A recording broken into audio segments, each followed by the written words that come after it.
Coucou les amis, j'espère que vous avez passé une bonne semaine et que toutes les éditions précédentes vous ont intéressé. Aujourd'hui, nous allons parler du rapport des influenceuses au mariage. Nous sommes aujourd'hui le 6 juin, nous sommes au mois de juin pour ceux qui vont voir ça après. Bonjour à tous et à toutes. Le 6 juin est la date qui avait été annoncée par Coco Emilia sur Live comme date d'entame du procès, si on s'en souvient bien dans son interview à Live Weekend.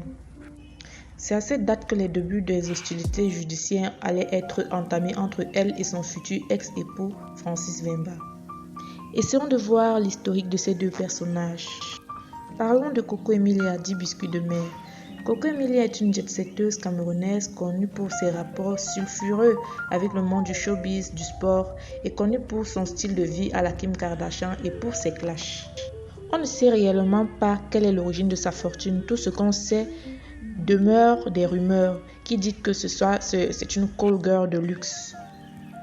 Le dernier scandale en date fut celui avec le défunt Ahmed Bakayoko, qui, dit-on, avait dépensé 60 000 € pour avoir ses faveurs, hormis le voyage en jet privé et le séjour de luxe.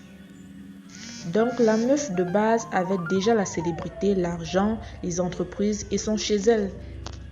Bref, c'est une femme accomplie dans le couloir qu'elle avait choisi. Puis on a Francis Wemba, un Congolais qui s'est fait passer pour un homme politique, un négociateur de vente de diamants et pierres précieuses et, dit-on, un ancien boxeur également. Mais aucune de ces prétentions n'a été avérée. C'est à la suite de son scandale de divorce que les Congolais se sont tous levés pour révéler qu'il n'a jamais été candidat aux élections présidentielles. Parce que pour l'être, il faut verser une certaine caution que ce monsieur serait incapable de faire. En plus, il paraît qu'il serait coutume au Congo que de faire des chansons avec le nom des candidates à la présidence, ce qui n'a jamais été fait. Donc, ce monsieur demeure un menteur doublé d'un feignant. On ne va pas s'attarder sur lui. La question ici est de savoir s'il est possible pour un personnage public, les femmes de médias telles que Coco Emilia, Emma Loès, Emmanuel Keita et d'autres, de vivre une relation amoureuse officielle et connue de tous. Une chose qu'on ne peut pas refuser à Coco Emilia, c'est le mérite d'avoir toujours exposé ses relations amoureuses quand elles étaient officielles. Pour le reste, on s'imagine bien que ce sont des relations de teaser comme elle-même, elle l'a déjà avoué. De toutes ces filles, de toutes ces relations, elle est l'une des seules avec Emmanuel Keita à avoir officiellement montré que voici mon homme, voici mon ami, voici mon fiancé, voici l'homme que j'aime. Différemment des autres qu'on voit juste des bouquets de fleurs, des cadeaux, sans savoir si c'est un homme qui a réellement envoyé, si c'est elle-même qui se l'est acheté pour faire genre, ou pire, si c'est une femme. Dans ce milieu, on ne sait jamais. Ça, elle a au moins ce mérite-là. Pour être sincère avec vous, j'ai vraiment été déçue par elle parce que vu son passif, vu son histoire, son statut de croqueuse de diamants, je ne m'attendais pas du tout qu'elle soit avec ce genre d'homme. Qu'elle se mette avec un homme sans fouiller, chercher pour connaître le fond de monsieur. J'imagine qu'après avoir cherché l'argent autant et par tous les moyens, elle a voulu se poser, mais pas forcément avec quelqu'un qui n'était pas à la hauteur de ses aspirations, la hauteur de ses ambitions et de ses efforts. Parce que disons-nous la vérité, dans un cadre général, vous n'allez pas éduquer votre enfant, lui faire un master, une licence, la voir se battre pour avoir un bon travail et la voir ramener un homme sans éducation, sans travail et en plus paresseux et dépendant. Dites-moi en commentaire si vous pourriez accepter cela pour vous ou pour vos enfants. Moi en tout cas, je n'aurais pas aimé cela.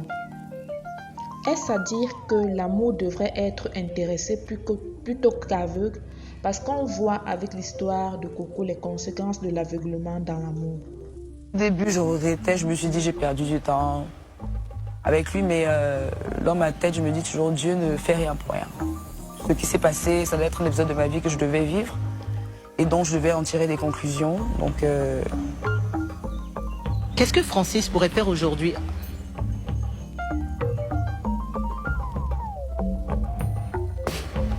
Qu'est-ce qu'il pourrait faire aujourd'hui pour regagner ta confiance et ton cœur?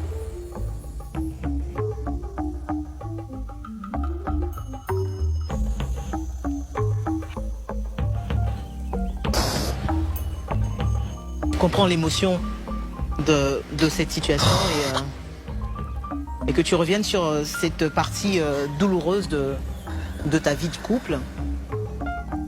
Emilia, tu penses qu'il pourrait aujourd'hui faire des choses pour regagner ta confiance? Je n'ai pas forcément envie d'expliquer tout ce qui s'est passé parce que je pense que tout le monde a vu un peu tout ce qui s'est passé. J'ai pas envie de revenir là-dessus. Mais je pense que pour moi, c'est allé trop loin. Pour ce que moi, je lui avais donné. Est-ce que tu es certaine aujourd'hui qu'il n'y a pas d'incompréhension, de quiproquo, Non. Avec le recul, est-ce que tu regrettes de lui avoir dit oui? Oui, j'ai regretté. Mais bon. À quel point tu penses que les réseaux sociaux ont contribué à détruire ton histoire avec Francis? Non, les réseaux sociaux, ça a peut-être contribué, mais les réseaux sociaux m'ont beaucoup aidé aussi à ouvrir les yeux sur beaucoup de choses. Tu as eu ces derniers jours une...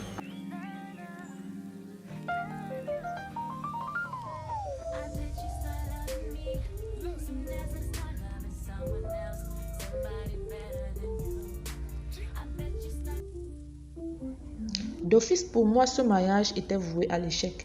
Qu'est-ce que vous en pensez? Pourquoi? Parce qu'une fille qui a mis la barre à un certain niveau ne va pas se rabaisser parce qu'elle est tombée sur un homme qui n'est pas à la hauteur. Et je vous avoue que j'ai trouvé qu'elle avait beaucoup changé pour ce mariage-là. Ses publications étaient essentiellement concentrées sur la cuisine, ses projets, toujours à la maison, moins exposés sur les médias. Elle a fait beaucoup d'efforts sur elle pour respecter son statut. On a vu Coco qui a failli perdre son enfant parce qu'elle se battait seule pour faire le regroupement familial avec son homme. Moi, je me demandais, est-ce que le mariage devrait vous faire changer ou vous permettre de vous améliorer, de grandir sur tous les plans plus tôt? Beaucoup me diront que oui. Le mariage change les personnes, surtout la notion de femme qui doit se soumettre à son mari. Mais l'effort devrait seulement venir de la femme. On voit l'exemple du couple Jay-Z-Beyoncé qui se battaient l'un pour l'autre pour être à la hauteur des ambitions de l'un comme de l'autre. Qu'est-ce qui n'a donc pas marché selon vous? Pour moi, dans le mariage, le rapport de force doit être plus ou moins égalitaire pour que les deux personnalités puissent se comprendre, se soutenir et aller vers le même but. Surtout pour les hommes. On les voit maintenant en Afrique, ils veulent tous des femmes qui ont déjà leurs petits, des femmes accomplies. Les gars, si vous vous mettez avec des femmes ambitieuses et travailleuses, soyez sûrs d'être au pas et à la hauteur. Donc, je comprends un peu Coco, avec son passif aussi lourd et ses ambitions, ça n'aurait pas pu marcher. Comme ma mère me disait souvent, tu ne vas jamais pêcher un requin dans un marécage. Donc les gars, cherchez les femmes de qui vous serez à la hauteur. N'essayez pas de décrocher le sac qui ne va pas être à votre hauteur. C'est ça la leçon d'aujourd'hui. C'est Coco Emilia qui perd dans toute cette histoire-là. Car elle a atteint un certain niveau et son image a été cornée par le monsieur qui n'a absolument rien. Vous allez remarquer qu'il sera toujours en train de courir après les relations de Coco Emilia, Emma Louès, le Mollard et autres. Bref, c'est un rieneux, comme on le constate sur les papiers de divorce déposés par l'avocat de Coco Emilia à Paris. Le monsieur squatte chez des gens qui l'hébergent. Il n'est pas reconnu dans la profession qu'il prétend exercer. Franchement, c'est pathétique. Il est incapable de se prendre en charge lui-même. Selon vous, quel devrait être le rapport de force dans une relation amoureuse? Numéro 1. Que le monsieur soit assis financièrement et se mette avec une femme à sa hauteur. Numéro 2. Que le monsieur battant travailleur se mette avec une femme au standing plus élevé que lui, mais ce sera une motivation pour s'élever à sa hauteur pour lui. Ou en troisième lieu, que comme on le voit d'usage, que le monsieur soit assis financièrement et se mette avec une femme qui n'est pas de son level pour qu'il garde les pleins pouvoirs. Dites-moi en commentaire ce que vous préférez. Donc, pour Coco Emilia, en plus de son image qui a été écornée, de ses business qui ont été affectés et de son moral qui a été affecté parce que, disons-nous, une femme qui divorce en Afrique, c'est encore un sujet de honte. Toute l'Afrique s'est moquée d'elle. Comme dommage collatéral, il y a également sa fille Sophie qui grandira dans une famille avec des échos de rapports chaotiques et mensongers du bref mariage de ses parents.